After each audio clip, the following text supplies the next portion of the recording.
Hello, my friends. I'm glad you are here. Take a slow breath. Let your shoulders rest. For a few minutes, you do not need to hurry.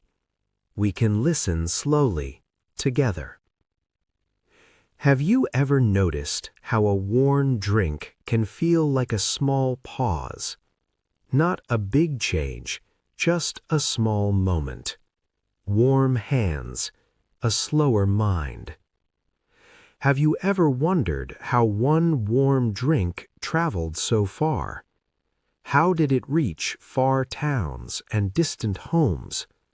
How did it enter both rich rooms and simple kitchens? And how did it become tied to travel, work, and power? Today, many people call this drink tea. It feels normal now. It is easy to find in many places. But long ago, it was not normal at all. It began as a leaf from one small part of East Asia. Most people had never seen it. That is why its long journey matters. Long before tall buildings and wide roads, life moved at walking speed. People woke with the light. They cooked over fire. They carried water in clay pots. They learned the land with their hands and eyes. In some wet, green hills, people lived close to trees and mist. They gathered wood. They cut plants for food.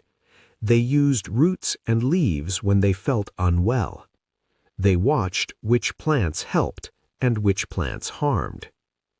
Among those plants was a small tree with dark, shiny leaves. It liked soft rain and cool air. It grew best on slopes where water could run away.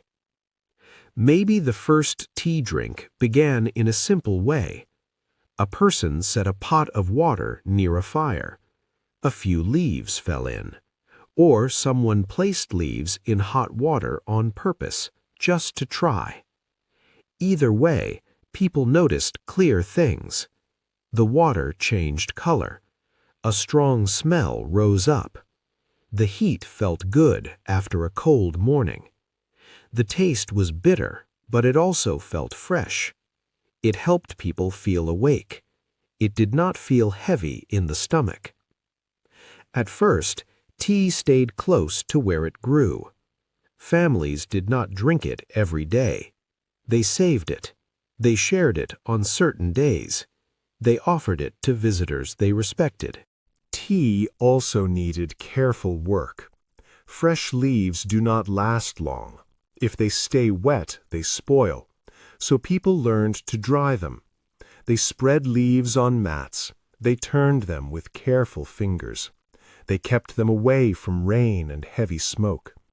When the leaves were ready, they felt light and dry in the hand. Some families dried leaves inside small houses made of wood and clay. The air inside smelled green and warm.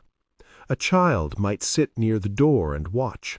An older person might test a leaf with their fingers. Not too soft, not too wet, just dry enough to keep. Then the leaves were placed in simple baskets, jars, or wrapped bundles. They were kept high, away from damp ground. In rainy seasons, that mattered. A family could lose stored goods when damp air came in. So tea became one more thing people protected, like grain or salt. Slowly, small routines formed. Pick the leaf, dry the leaf, store the leaf, heat water, wait for the smell, sip slowly. In early towns, tea became part of quiet order. When someone arrived from a long walk, warmth mattered. When elders met to talk, calm mattered. Tea fit those moments. It gave warmth and it gave time. It also changed a small daily habit. People began to heat water more often because they wanted tea. Over time, many people started to choose warm water more often. Cold water from a river did not always feel trusted, especially after a long day of work. Warm water felt more comfortable. So tea quietly supported a new routine. Heat water, then drink. No one needed to explain it. It spread the way other habits spread. A person tries something, they like it, they do it again. As villages grew into larger towns, paths between them became clearer. A farmer carried grain to a market on the same day each week. A potter traded bowls for salt. A hunter walked the same trail each season. And when roads are used again and again, trade grows. Tea began to move with that trade. At first it moved in small bundles. A traveler could carry it in cloth tied tight. A merchant could trade it for oil, for dried fish, for simple tools. People tasted it, and they asked for it again. Now imagine a morning long ago in a small market town. The sun is low. Smoke rises from cooking fires. A woman pours hot water into a cup for her father. He holds it with both hands. His fingers are rough from work. He drinks slowly because the cup is hot and the day is early. Nearby, a trader opens a sack. Inside are dried leaves, dark and twisted. He does not show them to everyone. He shows them to people who can pay. A few men lean in. They smell the leaves. They speak quietly. They agree on a trade. One gives cloth. One gives salt. The leaves change hands. From towns like this, tea moved outward. Some people carried it over hills. Some carried it along rivers. Some carried it through dry land where water was rare. Travel was slow. Tea also moved by water. A small boat could carry sacks farther than one person could carry them. So tea followed rivers to new markets. In river towns, workers lifted sacks onto docks. Shop owners checked the smell and the feel. They wanted dry leaves, not damp ones. Then the tea moved again, downriver toward larger towns. So tea traveled in a simple way, step by step. One person carried it to the next town. One boat took it downriver. One market introduced it to new mouths. And each new place changed the cup a little. People used the tools they already had. They used the foods they already trusted. They made the drink fit their weather and their work. In colder lands, tea became a way to warm the body. In places where milk was common, people mixed tea with milk. In some areas, people added a little salt because salt was familiar and valued. In other places, people added sweet taste when they could afford it. The leaf stayed the same, but the habit changed. A thing arrives, and people shape it to fit their daily life. As tea spread, it also followed people on the move. Families left home when harvests failed. Groups traveled to find better land. Some moved to escape fighting. Some moved because new rulers demanded payment and work. Where people went, habits went too. Tea was one of those habits. Over many generations, bigger powers rose. They guarded roads. They watched trade. They wanted order. They wanted steady trade. They also wanted control of valuable things.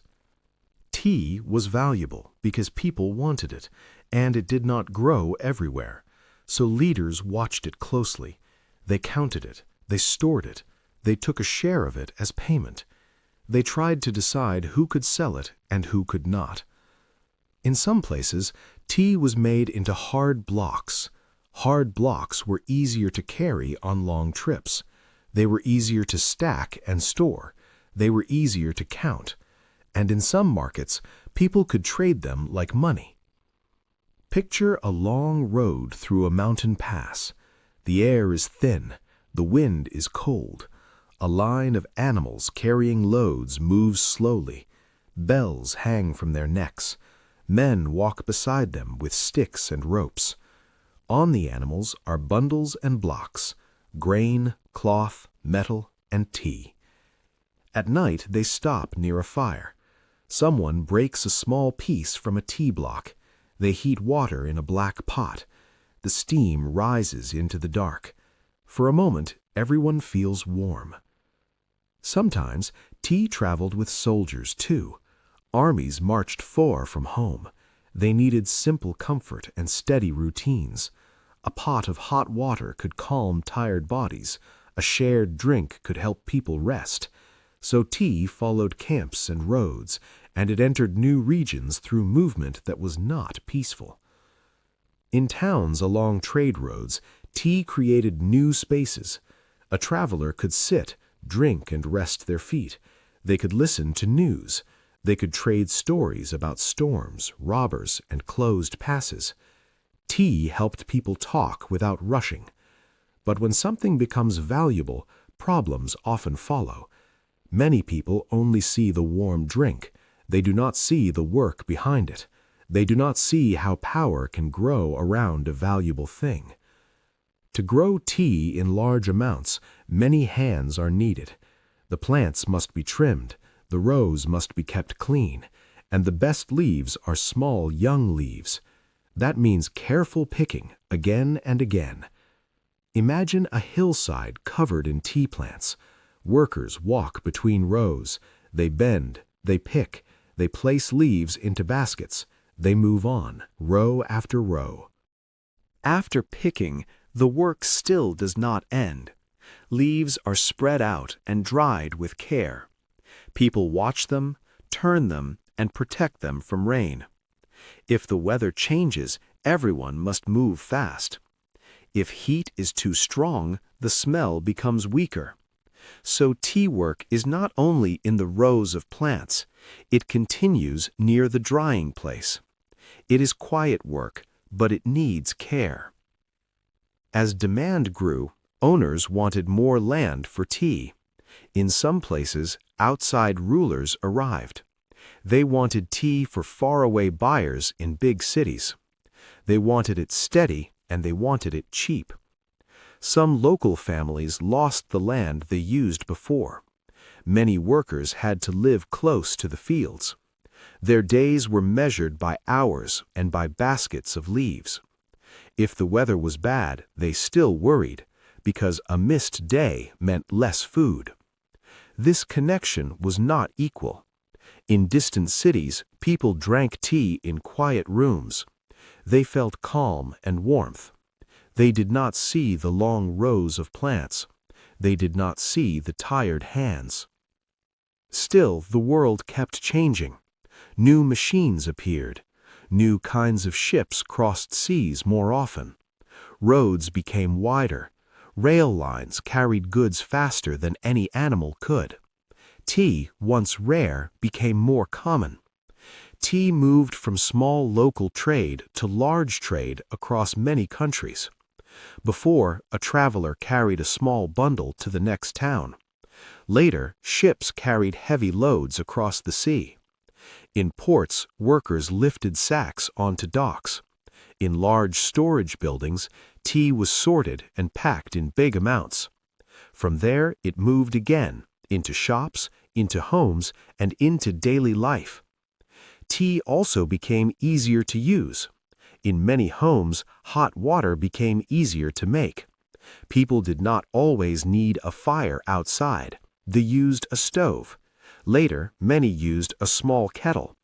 Water could be ready in a short time.